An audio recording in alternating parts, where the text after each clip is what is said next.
First mover Asia, Bitcoin, Ether rise late despite FTX fatigue. Also, Sam Reynolds considers the advantages of licensed custodians as the crypto industry wrestles with the fallout from crypto exchange FTX's implosion. Good morning.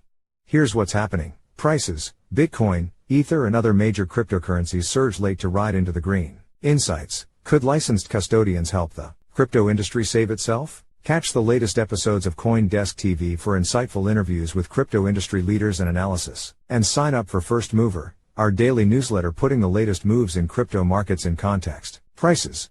Bitcoin overcomes FTX fatigue by James Rubin. Battered but unbowed by FTX fallout. Bitcoin rose late Monday from the depths of red to regain its foothold snugly above $16,000. The largest cryptocurrency by market capitalization was recently holding steady at about $16,600, up nearly 2% over the past 24 hours, even as crypto market observers believe that it could dip to lower levels. Earlier in the day, BTC had dipped to about $15,850, below its most recent support. This article was adapted from Market Wrap, CoinDesk's daily newsletter, diving into what happened in today's crypto markets. Subscribe to get it in your inbox every day. We have seen broader market instability despite some positive macro developments for risk assets as a whole, David Duong, head of institutional research at crypto exchange Coinbase, wrote, adding, it's still emerging which counterparties may have lent or interacted with either FTX or Alameda, FTX's sibling company, and what those exact liabilities are. BTC could not only retest 2022 lows but touch the $13,000 level. We think there is support at $13,500. Ether was recently changing hands at about $1,200, up roughly 3%.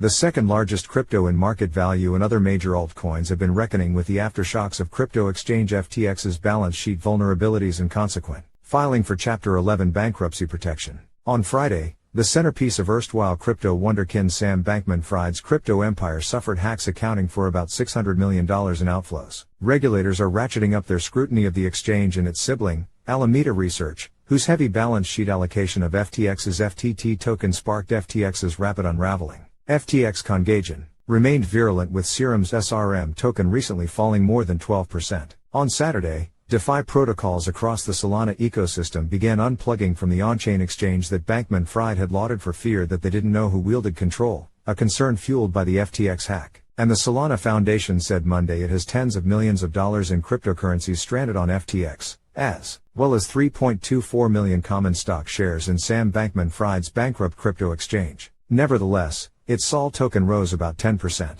The CoinDesk Market Index, a broad-based index designed to measure the market capitalization-weighted performance of the digital asset market, was trading flat. Equity markets broke a recent trend upward with the Nasdaq dropping 1.1%, and the S&P 500 and Dow Jones Industrial Average declining 0.8 and 0.6%, respectively after online retailer Amazon pushed forward with layoffs, part of a larger cost-cutting campaign tied to the company's pessimistic expectations for the months ahead. While some analysts remained horrified by FTX's self-inflicted downfall, with an Arcane Research newsletter calling the situation a mess, and noting that one of the largest crypto companies in the industry was playing with customers' money, others saw it as a potential building block for the young crypto industry. Venture capitalist Kevin O'Leary told CoinDesk TV's First Mover program that FTX's collapse doesn't mean it will be the end for crypto and described the debacle as a defining moment that will stabilize the industry. This does not kill crypto, added O'Leary, who said that he had considered rescuing FTX before SEC Chief Gary Gensler highlighted anew the industry's lack of regulation. There's going to be a silver lining to this disaster. There's no question about it. It'll be called regulation. Insights.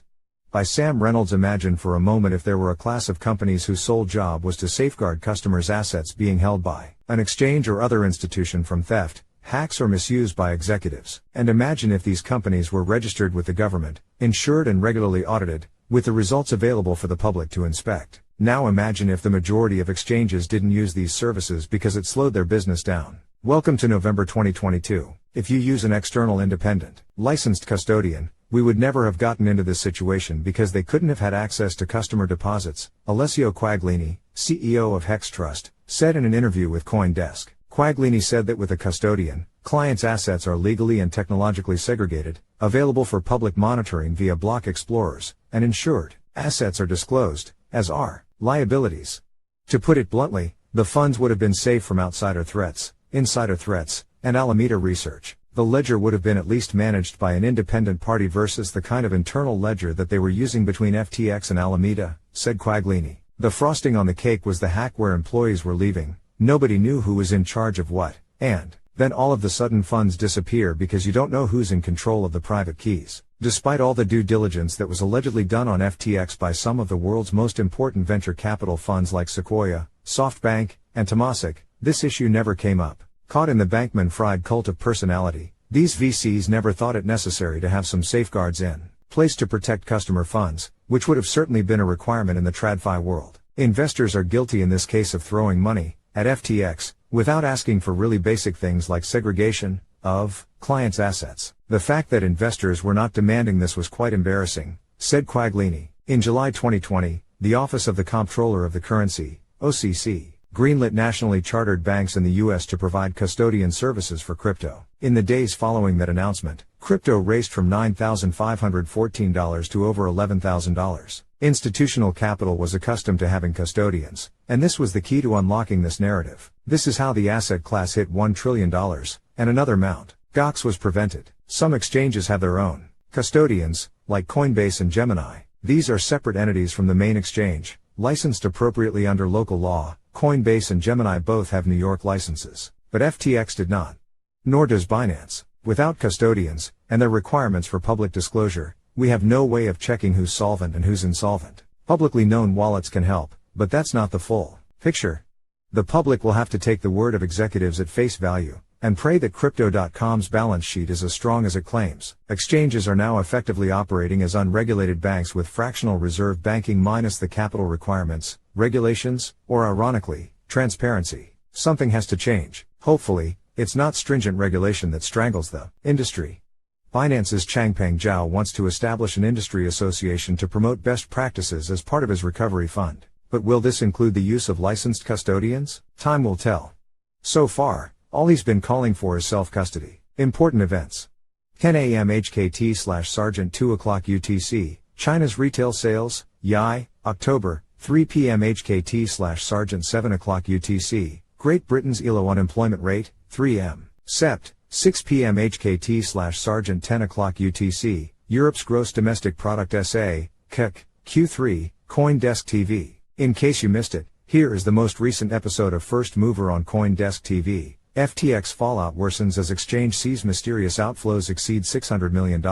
Kevin O'Leary on Crypto Outlook. As if things weren't bad enough for bankrupt FTX, the cryptocurrency exchange was drained of some $600 million in an apparent hack. Hack and CEO Dima Budoran joined First Mover to discuss the details. Also, O'Leary Ventures chairman and Shark Tank star Kevin O'Leary, one of the high-profile investors in FTX, joined First Mover Plus. Bankruptcy expert Thomas Brazil gave his assessment of FTX and what to expect in court. Headlines.